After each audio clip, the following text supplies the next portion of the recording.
Mga katanungan, sasagutin, mga alalahanin, lilinawin. Ito ang programang katuwang nyo sa usaping batas, serbisyo publiko at politika maging sa kalusugan, espiritual man o pisikal.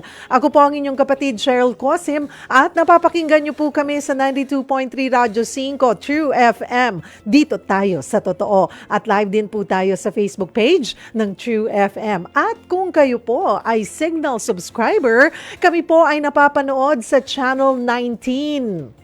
Tuwing Martes po ang ating serbisyo publiko, mga kapatid. At today, nagbabalik po ang Philippine Charity Sweepstakes Office sa ating programa. At sa unang bahagi po ng ating programa, pag-usapan po natin ang panukala ng ilang mambabatas, mga isinusulong po ng ilang mambabatas, na gawing legal ang isabong. Ayon po kay Deputy Speaker J.J. Suarez, malaki ang kikitain ng gobyerno rito na papalit doon sa mawawala daw na revenues po dahil sa POGO ban. Sa pangalawang bahagi, makikibalita pa rin tayo. Siyempre, hindi mawawala yung charity programs po ng PCSO. Ihanda na po ang inyong concern o tanong dahil sagot ko kayo sa usaping serbisyo. Ang ating question of the day pa rin po, anong tulong medikal ang inyong kailangan? Baka po may pangangailangan po kayo sa mga lab tests, gamot po sa chemo, or sa hospital bills. Ang PCSO po hindi umuurong sa pagtulong. So idudulog po namin kayong diretsyo sa kanila. Kaya po maaari po kayong mag-comment sa ating live stream or tumawag na po kayo sa ating tanungan hotlines sa 8631-5788 or sa 8631-6674. Again, that's 8631-5788 or 8631-6674.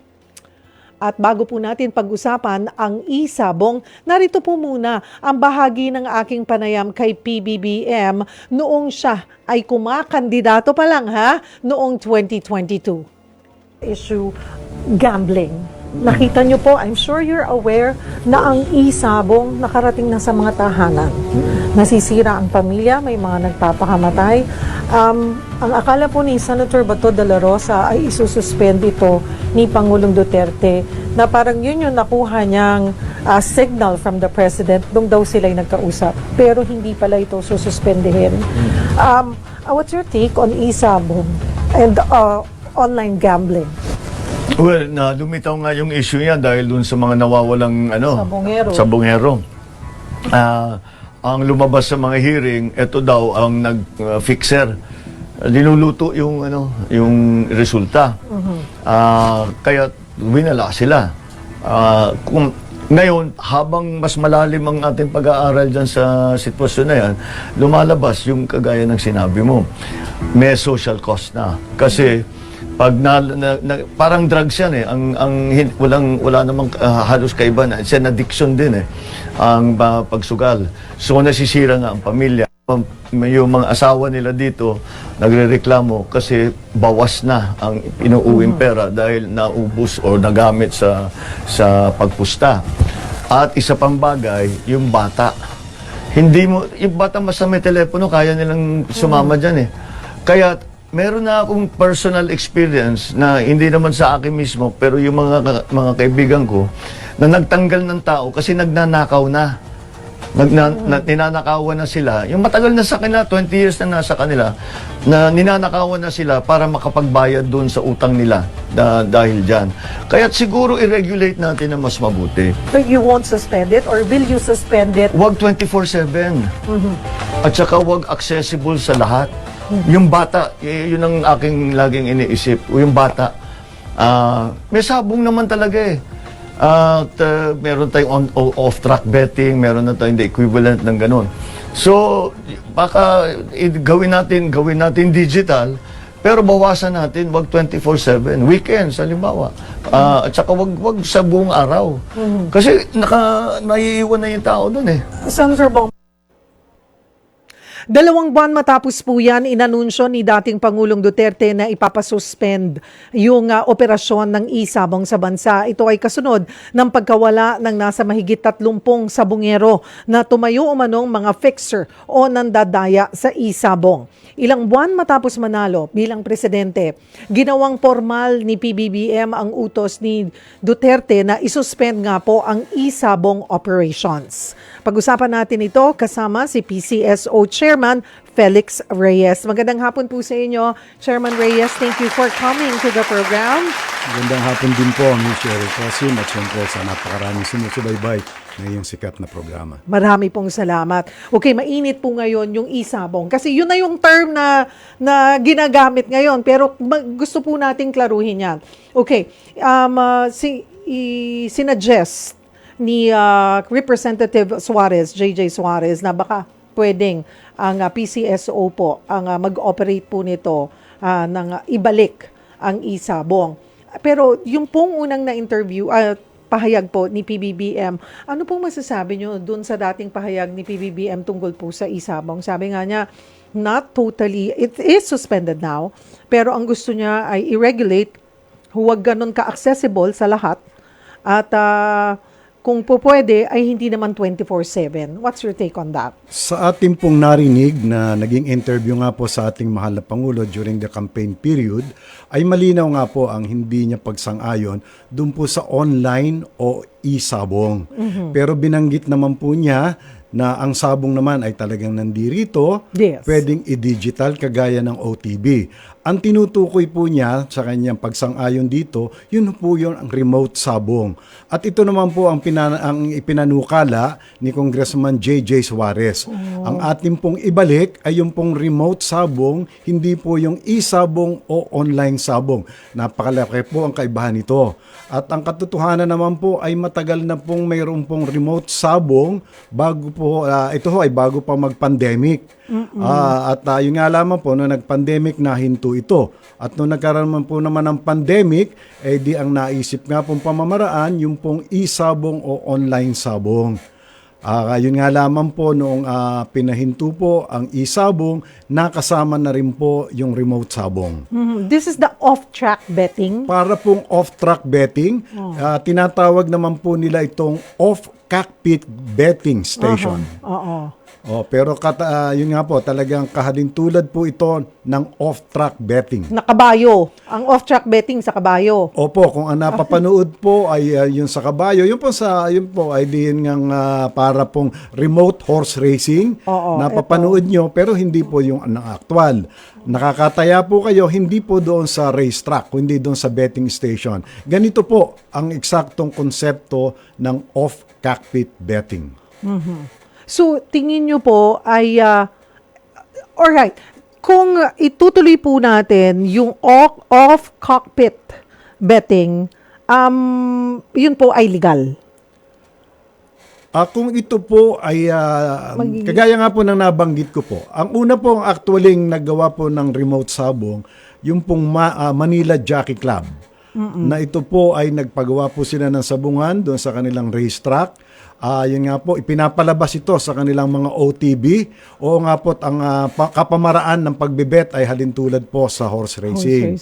Tapos sumunod po nito, mayroon pong isang samahan ng mga magsasabong. Kanila po marahil inaral. Kasi po, ang pagre-regulate po ng sabong, ito po ay nasa ilalim ng mga local government units. Kaya naglagay po sila ng betting station sa loob ng mga licensed cockpit. Pero yun ho ay remote sabong na ho. Tapos ganun din po ay naglagay na rin ho sila sa labas ho ng sabungan, kaya ho tinawag nilang off-cockpit betting station. Pero noon hong panahon na yon, ang kanilang source of authority, yun hong local franchise, dapat to magkaroon ho ng ordinansa ang local government unit na pinapayagan ho yung off-cockpit betting. Okay. Kasi yung traditional sabong, ako po, laki po ako sa sabong eh. Sa probinsya po namin sa Pangasinan, sa Kalasyaw. Napupunta ako tuwing linggo, dyan pumupunta. Yun, legal po yan. Pero LGU pala yan. LGU po ang magbibigay ng permit if they're gonna allow it sa kanilang bayan or not. Opo, sa Ang mga ilalim po sabong. ngayon ng ating pong local government code ay ang local government units na po ang may karapatan na mag-regulate po ng operasyon po ng sabong. Okay, puntahan po natin yung proposal ni Congressman J.J. Suarez na sa tingin po niya ay pwedeng makatulong doon sa mawawalang revenue. Ngayon pong may POGO ban na po tayo. You think makakatulong nga po? Yun nga po, kami po ay inutusan ni House Committee on Appropriations sa pamamagitan nga po ni Congressman J.J. Suarez na amin pong aralin kung muli pong pahintulutan yung remote sabong, kung pwede po bang yung nawala o mawawalang revenue galing nga po dahil nga po sa pagbaba ng POGO, kung ito po ay ating pong mababawi o kikitain. Sa amin pong pag-aaral, kung papayagan po yung pong remote sabong, ay marahil po ay magkakaroon po tayo ng mga 4 na operator. At sa amin po naman pagtatanong sa mga nag-operate nung nakaraang panahon, yung pong 5 billion gross bet sa isang araw, ay yun po ay posible. Ngayon sa amin pong formula na iniisip, ang PCSO po, bilang siya po ang magre-regulate nito, pwede po kaming sumingil ng royalty or service fee. Ang amin nga pong iniisip ay 0.3. Kaya yung pong 0.3 ng 5 billion ay magkakaroon po kami ng service fee of 15 million a day or 450 million a month at 5.4 billion a year. At ganun din po ay kami po ay kukuha ng share naman po ng mga LGU na 0.2 po doon po sa gross bets din po. Kaya po ang ating pong local government units magkakaroon din po ng share sa isang taon na 3.6 billion. Na kung ating pong pagsasamahin, ito po ay 9 billion revenue na ating pong makukuha kung muli pong pahihintulutan yung pong remote sabong. Hindi po yung e-sabong, hindi po yung online sabong. Okay. Pero hindi po ba yan, sa PCSO po talaga at hindi PAGCOR ang dapat mag-regulate o depende po yan sa government kung kanino po ibibigay? Sa kasalukuyan po, wala po tayong malinaw na batas kung kanino pong ahensya ibinibigay ang mandato po ng pagre-regulate dito. Pero nabanggit ko na rin po sa pagpupulong nga po sa House na siguro po kung ito po ay remote sabong at yun nga pong ang i-regulate ay off-cockpit betting station, siguro po ay may higit na kasanayan ang PCSO sapagkat sa kasalukuyan po ay 6,500 lotto outlet ang amin ng matagal ng panahon na nire-regulate. Kaya pero ito nga po ay siyempre nasa kapasihan pa rin po ng Office of the President kung kanino ipamamahala sakaling pahintulutan po muli ang remote sabong. Sabi niyo po ay pag-aaralan ito. Nakabuo na po ba kayo ng group that will do the feasibility study and gaano nyo po kabilis matatapos ito at kailan nyo po isasubmit ito sa Congress? Actually po ay inutusan ko na ang aming po staff na mag-submit na po. Isinabmit na po marahil baka po kaninang umaga yung pong feasibility study at baka po nasa kamay na po ng butihing Congressman J.J. Suarez po ito. Okay. Ulitin lamang po na, kung sakali man po magtuloy-tuloy, paano po yung proseso dyan?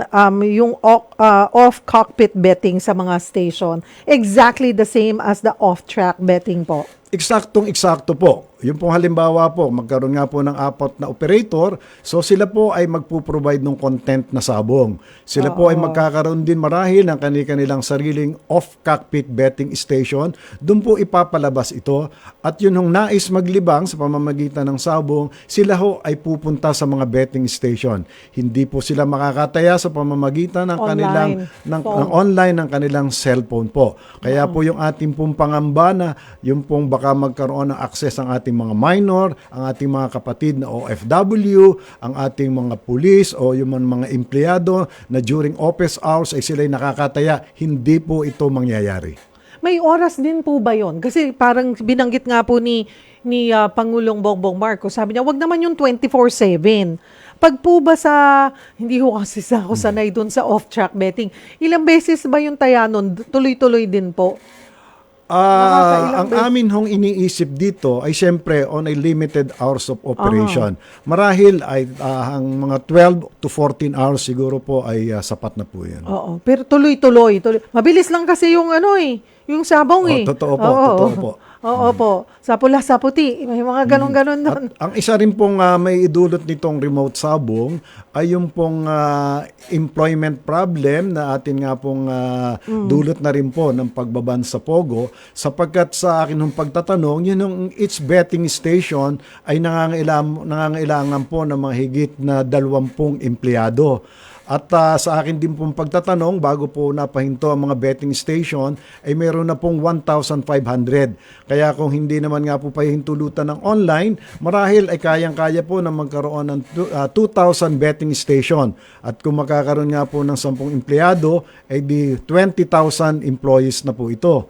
At syempre, mayroon po itong ang marami po sa mga betting station ay ng mga may nagtatayong restaurant o karinderya. At kaya nangangailangan din ho sila ng waiter, waitresses, cook. At ganoon din ho, ang sabong ho ay napakalaki ho ng industriya. No, that's Kaya true. yun ho, yun ang mga atin hong mga kapatid na mga breeders, yun ho mga nagtitinda ng gamot o poultry supply, yan ho ay magkukuhan din ho yan ng karagdagang Chain reaction, no? Opo, Lalawak yung pwedeng makinabang doon po sa pag inilagay po itong or itinuloy po itong off-cockpit betting. Totoo po, totoo po. Ganun pala sa mga ang nakikita ko lang kasi doon sa mga off-track betting, mga nakatayo, mga nanonood lang sila eh. But yes, oo, pwede kang may maliit na karinderya, nandoon nanonood sila, tuloy-tuloy ang bet. Paano po ba ang betting nun? Pag sa off-track, meron po ba yung limit? Kasi all I know is the lotto, 20 pesos. Okay. Pag po sa sabong or sa off-track betting din sa kabayo, may certain limit po ba yan? Sa off-track betting po, sa horse racing, ay ditatayan po ninyo kung ilan po yung bilang natatakbo sa isang particular race. Ano? Dito naman po sa sabong, ay dipipili po kayo sa dalawang naglalaban. Oo. Opo, ang alam ko po niyan ay yung pong... Pero wala pong fix yan, Chairman. Fix na kunwari, 50 pesos lang ang pwede or 100 pesos lang. Ang alam ko po noong nakaraan ho ay meron po silang inilagay na minimum of 100 peso bet. May maximum po ba yan? A maximum of 50,000 Yung ganon. per bet. Yun Per po ang bet. aking pong pagkakaalam. Oo. Kasi yung isabong, minsan, di mo na, yung mga bali-balita lang naman po na milyon ang pinag-uusapan at saka kaya nga ganyan ay naging hindi na makontrol to the point na naririg na o naging kakaroon ng fixer sa mga ganyan po. At least to makokontrol, mariregulate talaga. At responsibilidad po yan nung sinasabi nyong 4 na magiging operator. Kung sakasakali po na maapat nga po ang mag-apply at mag-qualify, so responsibilidad din po nila yan. Kasama po sila sa magre-regulate po para po sa mapaayos po ang pagpapatakbo po ng remote sabong sakali pong ito'y pahintulutang muli. Yung pong numero na ibinigay nyo po kanina, around 9 billion, tama po ba? Opo, 5.4 po sa national at 3.6 po sa ating pong mga local government unit na yun po naman ay kanilang paghahati-hatian, depende po sa gross bets nila sa kanilang pong jurisdiction. Yung kikitain po, additional na income ng PCSO, saan po yan mapupunta? Charity pa rin. Kasi hindi naman po kayo nagre-remit ng kita sa national government because you don't get any slice nung pie dun sa budget, sa national budget. Di po ba? Self-generating po kayo na ahensya. So, paano po yun? Health services pa rin po, like the Universal Healthcare Law. Ang kagandahan po nito, yung pong royalty fee or service fee, hindi po ito sakop ng aming charter doon po sa revenue allocation. Kung kaya nga po, ay, ito po ay pwedeng portion of this or the entire net proceeds from this ay pwede pong ating i-earmark, halimbawa po sa construction of specialty hospital sa Visayas o Mindanao, mga cancer center. Pwede pong, ang portion din po nito ay ating pong itulong sa scholarship program para ating pong malunasan ang kakulangan ng ating pong mga nurses at health workers. Who will decide on that? The Congress po. Pwede po ngayang isama kung halimbawa po magkakaroon na executive order na pahihintulutan nga po na ang PCSO ang mamahala nito. Pwede pong isama na doon po sa executive order na gagawin na portion or entire net proceeds will go to that charity work. Yun nga pong construction of specialty hospital, cancer centers, or to finance the scholarship program for the nurses. Ngayon pong naisumitin nyo na po yung study kay Congressman J.J. Suarez, more or less, ano pong nakikita nyong gaano kabilis po ito may papatupad or hindi pa rin sigurado?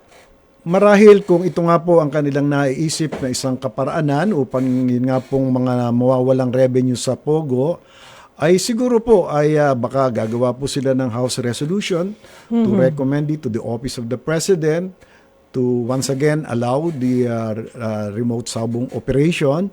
At kung nakikita naman nga po nila na baka mas mahusay pamahalaan ng PCSO, so kami po marahil ay di sasabihan na gumawa naman po ng IRR na kagaya rin po ng aming ginagawa sa Lotto operation o tsaka po sa STL operation. Okay, for now, iwanan muna po natin yan mga kapatid at habang hinihintay natin kung hanggang saan ba ito, kung magtutuloy-tuloy ba or may kokontra dito, pero yan po ay wala na po sa kamay ng PCSO, nasa mambabatas na po yan. Puntahan ko po ang Lotto. Kamusta? Kamusta po ang revenues natin sa Lotto?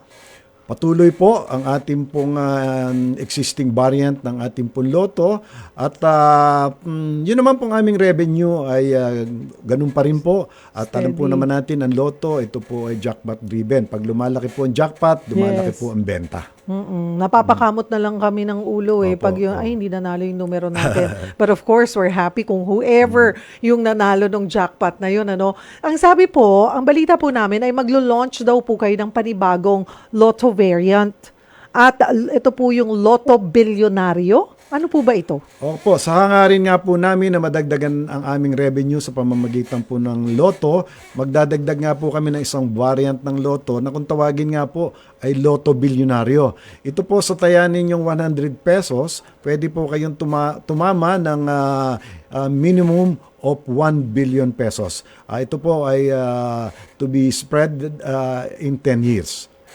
Pero nandun po, kung gusto naman po ninyo yung cash option, makukuha po nyo yung cash equivalent at the time that you will get your price. Kailan po ito maglo-launch, Chairman? Or pinaplansya pa? Hopefully po ay this Anniversary. Anniversary or within the year ay amin pong ilo-launch na. Mayroon pa lang po kami mga ilang kakulangan sa mga kagamitan na amin pong gagamitin sa pag-draw, sa pag-launch po nitong amin pong Lotto Bilyonaryo. Lotto Bilyonaryo, aabangan natin yan mga kapatid. At alam naman po natin na a big chunk of yung kinikita po ng PCSO napupunta po yan sa charity. 35%? 30% po 30%. ng net receipts po nito ay mapapapunta sa charity, 15% sa OPEX, operational expenses, at 55% sa prize fund. Sa ating pagbabalik, pag-usapan po natin, yung 30% na yan, saan ba napupunta? Anong klaseng mga programa mayroon po ang PCSO sa pagtulong po sa mga nangangailangan? Kung kayo po ay may mga gusto pong ilapit, idulog, maaari po kayong mag-post sa ating live stream or maaari po kayong tumawag sa ating tanungan hotlines sa 8631-5788 or 8631-6674. Again, that's 8631-5788 or 8631-6674. Huwag po kayong bibitaw, magbabalik po ang programang Sagot Kita, katuwang ang PCSO. Nagbabalik po ang programang Sagot Kita, kasama pong inyong lingkod Cheryl Cosim at kasama pa rin po natin dito sa studio ang chairman po ng PCSO Board of Directors, Chairman Felix Reyes. At bago po tayo pumunta, Chairman Reyes, doon po sa ating mga charity programs ng PCSO, kanina pinag-usapan kasi natin itong off-cockpit betting, yung posibleng pagbabalik. Kasama natin ang isang caller, napatawag siya narinig niya yung pinag-uusapan natin mula sa Mandaluyong, si Sabrina. Hi Sabrina! Hello po. Magandang hapon. Magandang hapon din po. Ang balita namin, gusto mong maibalik yung remote sabong. Yes, ma'am. Bakit? Ano ka ba dati? Dati po akong teller na sumasahod po ng 600 per day po. Tapos po, sa katagalan po, naging supervisor po ako at naging 25,000 po yung aking sahod. So ngayon, kailan ba siya huminto? Gaano kakatagal naging teller at naging supervisor? Mga ano rin po, mga 2 taon or 1.5 po ata. Hanggang mawala rin dito, na-suspend. Ay, Opo. nagpandemya, tama ba? Opo. Tapos hindi na nabalik. Okay, paano ba yun, Chairman? Nung nag-pandemic, nawala yung off-cockpit betting natin. Opo, dahil po sa pagbabawal, yung pong interaction nga po, Oo. gawa nga po ng COVID. Tapos, nag-take over na yung isabong. Nung nagkaroon na rin po ng konting kaluwagan, bumalik na rin po yung remote sabong kasabay po ng online sabong. Okay. Nagsabay po sila. Oh, hindi ka ba nakabalik bilang supervisor nung nagbalik na yung yung off-cockpit betting, Sabrina? Bali, po kasi, after pandemic po ako nakapasok sa trabaho. Tapos po, anong May po, nawalan po ako ng trabaho. 2 years ago po. Dahil Nag-stop na po, pinatigil po. kasi lahat isabong and the off-cockpit betting sabay-sabay nawala, Nung na-suspend. pong pinahinto po ay kasama na po ang isabong at remote sabong. At remote sabong. Nadamay po yung remote sabong. Oo, nadamay. Hindi na klaro yun, Hindi na klaro. Yun nga po. Nadamay-damay na. Pero again, that's just suspension. So, Opo, ang daling i-lift yung suspension on the off-cockpit bet. So kung sakali po ay di magkakaroon po ng bagong kautusan na ililift po yung suspension pagdating po sa remote sabong. Kaya Sabrina, gusto mo rin bumalik, Opo, gusto ko po. Grabe. Pero noong nagkaroon ng isabong na di parang naging nyo na kakumpetensya nyo yung isabong, 'di ba? Doon sa off-cockpit betting, naapektuhan ba kayo? Kita-wise, yung mga nagbe-bet. Sa tingin mo dapat talaga yung remote sabong lang, yung off-cockpit betting lang ang ibabalik talaga? Sabrina? Ay, naputol. Susan, naputol yata si Sabrina. I'm sure kumain din po yun ng kita, naapektuhan din po. Meron ba Yun nga kayong po sinabi ko datos? kanina na ang isa pong betting station ay kinakailangan po mga 10 pong empleyado. Doon po more or less ay 5 or 6 po ang teller na kinakailangan. Eh nun nga po 1,500 na, kung magiging 2,000 po ay halos, kaya nga po mga more than 10,000 din po ang mga tellers ang nawalan po ng trabaho nung pong ipinahinto po yung remote sabong. Pero, Chairman, nung nagkasabay, may isabong and then may remote, naapektuhan ba yung remote nung lumakas yung isabong? Humina po ang remote. Humina po ang remote sabong. Oo. Ayun, Sabrina. Po. Ayan. So, noon, ilang kayong mga teller dun sa pinagtatrabahuhan mo? Mga 5 din po kaming teller nun. Oo. So, lahat, Kasi naging kalaban po namin yung nag-online po eh. oo, kaya So, humina. mas gusto po namin na ibalik po yung remote. Tsaka bawal din po yung mga minor sa amin. Oo, yun ang maganda. Mas Betting station control. lang po sana. Oo. Alright. Ayan, nakarating na kay Chairman. Actually, inaaral na nila, but it will all depend, sa ating mga mambabatas. Kung talagang malilift yung suspension at maibabalik yung off-cockpit betting. Thank you for... Sana po. Oo nga. Thank you. Ay, anong trabaho mo ngayon? Wala po. Nag-aalaga po ng bata. Sige, malay natin, 'di ba? Para pag nakabalik, it will create more jobs also, sabi nga ni Chairman. Thank you for calling, Sabrina. Maraming salamat po. Ayan. Isa lang 'yon doon sa mga nawalan ng trabaho. Sabi niyo nga po, maraming trabaho din na makikreate pag ibinalik po ito, Chairman. Marami po. At kung yun nga pong Pogo daw po ay 25,000 ang nawala ng trabaho, ay dito ho, pag binalik ko ang remote sabong, mahigit tong 25,000 employment ang ma-generate po dito. Okay. So again, wag tayong masyado ma-excite but we will see Opo, totoo po yun. kung anong kalalabasan po nitong tinitignan ng ating mga mambabatas. But then again, ngayon nakafocus po ang PCSO pa rin sa Lotto, sabi nyo nga po, steady naman yung revenues and 30% of that ay napupunta po sa charity programs. Kung sakali man pong bumalik ito, Chairman, di mas malaki, mas madadagdagan po yung pwedeng ipangtulong po ng PCSO. Totoo po yan. Kagaya nga po ng aking pong nabanggit kanina, pwede pong i-earmark ito sa construction of specialty hospital o ano pa man pong mga iba't ibang charity works ay syempre po. Yung pong tuwi pong magkakaroon ng karagdagan revenue ang PCSO, ito po ay nangangahulugan ng karagdagan din pong charity works.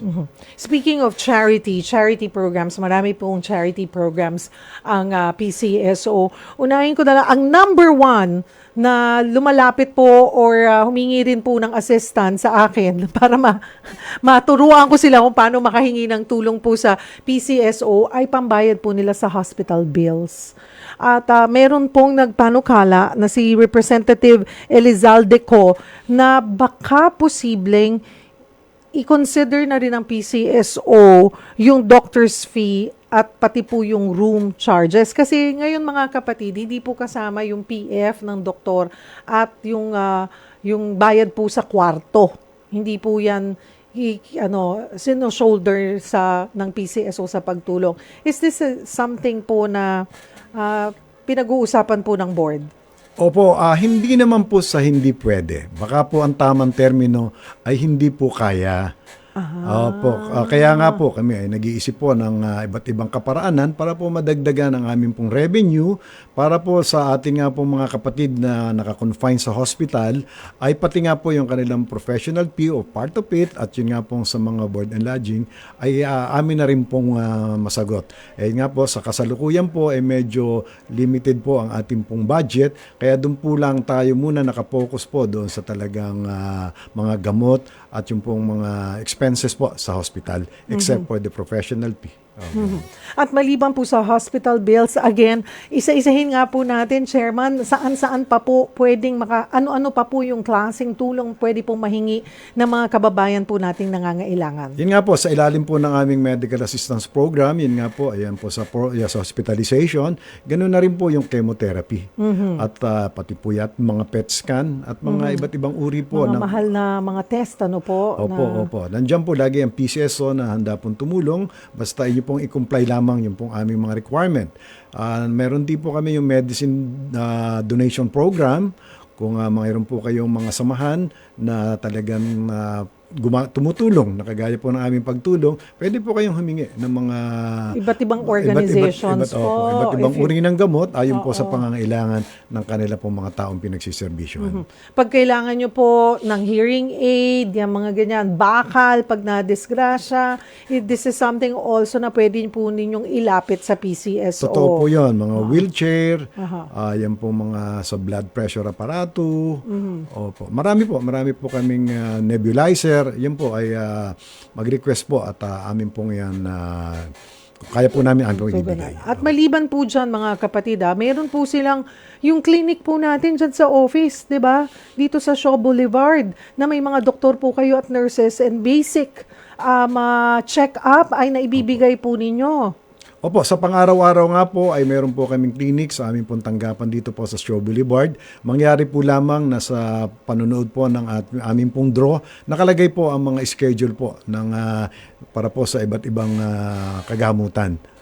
So sundin lamang po nila, pumunta po sila at sigurado po sila po ay mapapagserbisyohan sa kanila pong pangangailangan. 8 to 5 po yan, di ba, Chairman? Opo, at nito rin po ay naglunsad na rin po kami sa pagsama po sa aming bagong direktor na si Imelda Papin dahil po doon sa kanyang sikat na awiting Isang Linggong Pag-ibig. And nag-launch po kami ng Isang Linggong Serbisyo. Na ibig sabihin po pati Sabado-Linggo. Sabado at Linggo ay patuloy na rin po kami magsiservisyo sa pagmimigay po ng tulong medikal at tulong pinansyal. Okay. So kasi dati pag inabutan ka ng Friday, chances are Lunes ka na makakahingi ng tulong. So ngayon Saturday and Sunday ay pwede rin po. Pwede na rin po. Yung mga GL po yan ay nagre-release na kayo. Yung pong mga GL na amin pong i-issue, kung ito po ay talagang tatanggapin din ng mga hospital at sana naman po, ay atin pong makakapag-issue po tayo kahit po ito ay araw ng Sabado o araw ng Linggo. And even yung check-up, yung clinic po ninyo bukas din po ng 7 days? Or susunod na? Maaring kung Bukas na ba maaring susunod na po namin yan. Hindi pa. Okay. Pero mga kapatid, malaking bagay po itong clinic po na isinasagawa sa PCSO. Dito lamang po yan sa Shaw Boulevard sa Sun Plaza Building. Sabi nga po ni Chairman, ay antabayanan nyo po yung gabi-gabing draw dahil inilalabas nyo po doon yung schedule. Kasi may araw po sila na may doktor po silang cardiologist. Meron pong araw ng bunot ng ngipin. May araw po ng para sa mga matataas ang blood sugar. Siguro po nephrologist. Yung mga ganun po, iba't ibang eksperto po ng doktor. Sa bawat araw ay mayroon po sila. And alam po namin na doctors sa pag consultation pa lang, di ba? Naglalaro na po yan sa 500 hanggang 1,000. Malaking bagay po yan. At pwede nyo pong dalhin ang buong pamilya po ninyo. Yung mga bata, pag kailangan bunutan, pwede po. All you need to do is bring an ID. And that's it. Wala na pong ibang requirements. Again, that's Monday to Friday, 8 to 5 PM po, 8 AM hanggang 5 PM. I-check nyo lamang po doon sa draw, sa gabi, yung 9 o'clock draw, Opo, Chairman. ma'am. Sa 9 o'clock draw, yung mga schedules para po rin hindi masayang po yung inyong biyahe patungo po dito po sa Shaw Boulevard, sa main office po ng PCSO. Okay, maliban po dyan sa ating mga medical, yung mga programs po, ay naalala ko po noong Bagyong Karina Habagat ay nagsasagawa rin po kayo ng relief operations, Chairman? Totoo po yan, sa kasagsagan po ng ating Bagyong Karina, ay nagbigay po kami ng tulong o ayuda sa pamamagitan po ng aming pamamimigay ng charity timba. Ito po isang timba na punong-puno po ng parang mga grocery item. Namigay po kami sa lungsod po ng Valenzuela, Navotas at saka po Marikina at sa Barangay Damayan po sa Quezon City.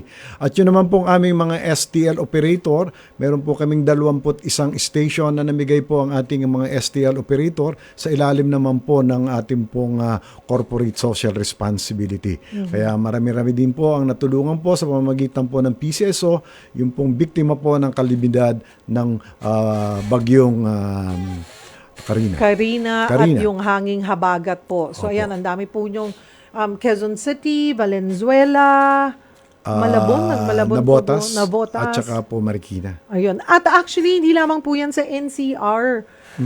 Lahat daw po ng PCSO offices, regional offices, ay nagbigay din po doon sa mga naapektuhan po ng masamang Opo, panahon. napakarami din pong probinsya na yun nga po, sa pamamagitan po ng tulong galing po sa aming STL operator na pinaparaan naman po sa aming mga branch office. Marami pong mga biktima ng kalamidad nga po ng nasabing bagyo ang natulungan po ng pamamagitan po ng PCSO. Ayun. Puntahan ko naman po itong recently ay nag-groundbreaking po kayo dito po sa bagong corporate center daw ng PCSO. Can you tell us more about this, Chairman? Totoo po yan. Nung pong August 1 ay nagsagawa na nga po kami ng groundbreaking. Ito po naman ay matagal ng lupa na pagmamayari ng PCSO. Ito po ay matatagpuan sa kalye ng San Marcelino, dito po sa Maynila. Ito po ay 3 building at hoping po na in 2.5 years or 3 years ay makalipat na nga po dyan ang PCSO at lahat na po ng tanggapan ay dyan na po namin ilalagay. Wala na kayo dito sa amin. Lalayo na Ay kayo. medyo lalayo na nga po kami ng konti. Ayun po. Pero at least, diba, I think that's more economical. Wala nang renta-renta. Kasi ito, you're just renting at this point. Totoo po? po yun. Oo. Totoo po yun. So 2 to 3 years, Chairman? Ay hopefully po kung talagang tuloy na po at siguro nga po ay sana po ay abutan po namin.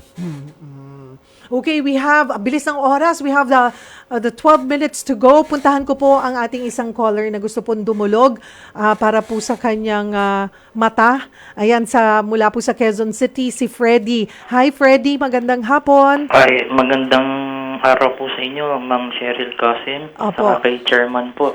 Opo, ano pong may paglilingkod ng PCSO sa inyo? Ako po nagkaroon ng glaucoma noong 2021 po. Dati po akong nakakakita. Opo. Naapektuhan na po yung kaliwang mata ko po. Ay, baling kaliwa ko po ang may glaucoma. Nagkaroon na rin po ng glaucoma yung kabila po dahil sa kakulangan ko po ng pampatak po ng gamot. Eh, ngayon po ang gusto ko na lang po magkaroon po ako ng maintenance lang po para sa, kasi napaka-half day po nung mata ko po pag nagda-dry. Saka yung nagluluha. Pero hindi na po ako nakakita po Para baka kung sakali lang po ma-maintain ko lang po yung mawala po yung sakit. O kung sakali po sa tulong ng Panginoon mabigyan ako ng pagkakataon, ng kahuli-huli pagkakataon, makakita kahit konti lang po. Para may magawa po ako sa aking mga anak kasi mga valedictorian po yung dalawa po That's wonderful to know po.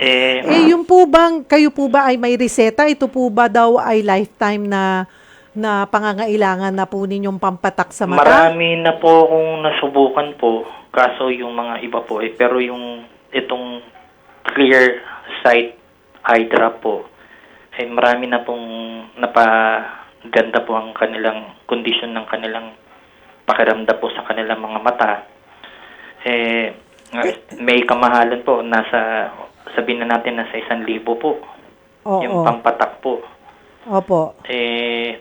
Ilang taon na rin po akong huling tikim ko po sa aking mata po 2021 po ng magpapasko po yun.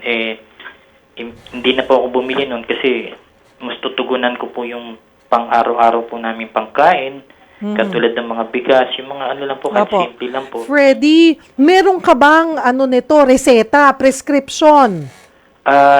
Kailangan mo ng prescription kasi, 'di ba? Dapat kailangan niya na Opo, ipakita. ang maaari po sana kung magpapa-check up po, kaso medyo may kahabaan po yung pila po minsan pagka nagpapa-check up po. Lalo na po pag sa OPD po. Sa po ba, Chairman, sa PCSO may eye check-up din kayo? Meron din po kami. Ayun, punta ka na lang sa PCSO siguro para nga libre. Po, Ma'am Freddy, napansin ko po na kayo naman po ay taga rito po lamang sa Quezon City po. Opo. Ay mangyari po na kayo'y magpasama sa inyong isang anak. Kung makakadaan po kayo sa akin pong tanggapan, ay akin po kayong i-refer sa amin pong ophthalmologist at para po ma-check up nga po at kung ano po ang karampatang kagamutan ay tutulungan po namin kayo. Opo. Ganito, Freddy, Opo. wag mo na lang ibaba yung telepono, kukunin namin ang iyong contact number, ibibigay natin sa team ni Chairman Reyes at sila ang makikipag-ugnayan sa'yo para mas mapadali yung iyong punta sa PCSO. Maasistihan ka nila.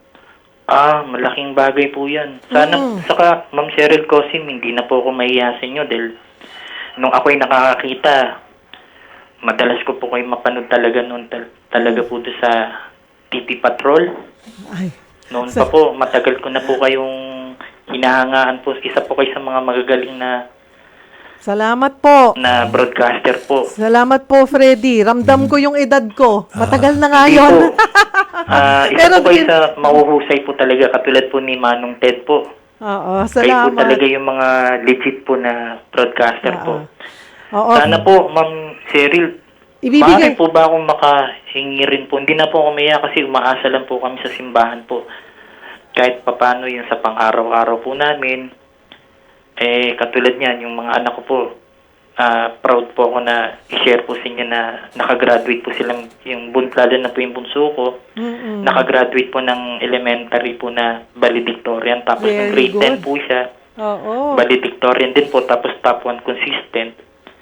At tapos yung anak ko naman lalaki po, ganun po, naging valedictorian po. Hanggang ngayon, with high honor pa rin po sila parehas po. Good job. In spite of my health condition po, pinagbuti po nila ako na naiyak po ako ang kanilang pag-aaral. Sana may makatulong po sa akin na mabigyan kami na kahit pasensya na kayo mama, naiyak po ako. Kahit konting puhunan lang na maitaguyod po namin yung pag-aaral po nila. Ganito, Freddy. Pasensya na mama. Pwede namin- Oo. Maliban sa tutulungan kayo ng PCSO doon Sana- sa iyong kondisyon sa mata, Opo. ay kukunin ko na rin ng personal ang iyong number mamaya kay Susan. Opo. Idudulog kita sa DOLE at para mabigyan kayo dahil sila ay nagbibigay naman ng maliit na negosyo na pwedeng Opo. mapagkakitaan mo. Kahit sari-sari store lang po, yung Ah. asawa ko po, siya po yung magiging Aayusin natin yan. Opo, malaking tulong po sa akin yung chairman, yung hindi na po ako maasa rin po na sakaling makakita po, maibsan ko lang po yung Nararamdaman nararamdaman sa mata. ko na para magkaroon po ako ng maintenance po. Parang ganun po. Ma'am Freddy, narinig ko po at ako naman po ay natutuwa na napakatatalino po Sisipag. ng inyong mga anak. Opo. Ang isa pong tulong na amin pong maibigay, yung pong aming educational assistance. Naku. So yung pong inyong mga anak na nag-aaral pa, ay kaya nga po, sabi ko, kung kayo po ay makakapunta sa aming tanggapan, Opo. may ibigay po namin yung pong mga requirement at Opo. tutulungan po natin ang inyong pong mga anak, lalong higit po doon po sa kanila pang natitirang bayarin sa kanila pong mga eskwelahan. Pumapasok po sila ng wala po Yeah. silang minsan baon po. Ayusin natin yan, Freddy. Huwag kang mag-alala. Ha? Okay. Kumakapit lang po ako sa Panginoon po. Oo. Kasi yung mga anak ko po nagsiserve po sa church po namin. Opo. Ganito, Freddy, again, we will get your number kay Susan. Opo. Hintayin mo na lamang yung tawag ng opisina ni Chairman Felix Reyes ng PCSO para masabihan kayo kung kailan kayo maaari nang magtungo sa PCSO. And on my part naman, from my end, ay ilalapit kita sa DOLE Opo. kay Director Tutay. Ayan, para mapuntahan kayo, makita yung lugar nyo at ma-assess kung anong pwedeng negosyo ang pwedeng ibigay sa iyong Sa likod pamilya. lang po kami ng eskwelahan po Ayan, pwedeng fishball sa malamig, Opo, meron din silang sana po bigasan, may mga sari-sari ganun po store yan. po. Titignan. Sari-sari. Hindi ko po maipapangako, sakali pero po. kung ano man po ang maibibigay nila, Opo. ay basta po patatawagan ko po kayo. Chairman, maraming sa mismong PCSO po. Ako po lubusang hindi advance po na humingi po ng pasasalamat po sa inyo po. Chairman, maraming salamat po. Maraming salamat din, Ma'am Freddy, at inaasahan ko po ang inyong pagpunta po sa aming pong tanggapan. Hintayin ko po kayo. Ayan, thank you, Freddy. Salamat for calling. Ayan po. Okay, we have 4 minutes left. Chairman, basahin ko lang yung ilang mga mensahe ng ating mga kapatid. On remote sabong, eto, may mga opinion sila. Si Joyan Dio Rovira, dapat po wag nang ibalik yan na online sabong kasi dadami na naman ang gagawa ng mga illegal na gawain para lang magkapera. Maraming pamilya masisira. Again, ikaklaro po natin, this is not online sabong. This is not e-sabong we're talking about. Ang pinag-uusapan po natin ay yung off-cockpit betting. Ayan po. Si Joanne Laco, pwede naman po basta naibibigay ang tamang buwis para magamit ng taong bayan. Si Mark Mendez, yung remote sabong siguro dapat may malinaw na guidelines para hindi parang online sabong. Sisiguraduhin naman yon. Alright, si Leila Santos, pwede po bang makahingi ng tulong sa PCSO kahit walang indigency certificate? Ayaw kasi kami bigyan ng barangay. Isa po kasing requirement talaga yung Certificate of Indigency na manggagaling po sa kanilang barangay. Alam mo, Leila, I don't know why, pero you should be able to to get one. Baka lang po hindi kayo nagkaintindihan. Subukan nyo po ulit. Si Michelle, pwede po bang makahingi ng tulong sa PCSO kahit sa private hospital naka-confine o dapat sa public lang po? Pwede kahit public po, ay pwede kahit private as long as just ask po yung ospital kung tumatanggap po sila ng GL or yung guarantee letter ng PCSO. Wala pong problema yon. Totoo po yun. Totoo po. Ayan. Si Magenda Virginia, taga Cavite po ako, may reseta po ako sa neurology. Saan po ba ang PCSO hihingi ng medical assistance? Sana po meron dito sa Cavite. May Cavite branch po ba ang PCSO? Mayroon po kaming branch sa Cavite at pwede rin po silang humingi ng tulong sa pamamagitan po ng online. Ayan, pwede po online. Kasi ang NCR online na po eh. Chairman, thank you for coming to the program. Ako rin ang dapat magpasalamat sa pagkakataong ibinigay mo ito sa araw na ito. Maraming salamat, Thank Miss you Sherry. po. Thank you. At mga kapatid, dyan po nagtatapos ang ating isang oras na tanungan at sagutan. Nagsama-sama po tayo ulit bukas alas 4 hanggang alas 5 po ng hapon. Ito ang programang katuwang nyo sa usaping batas, serbisyo publiko at politika, maging sa kalusugan, pisikal man o espiritual. Ako po ang inyong kapatid, Cheryl Cosim. Sagot kita.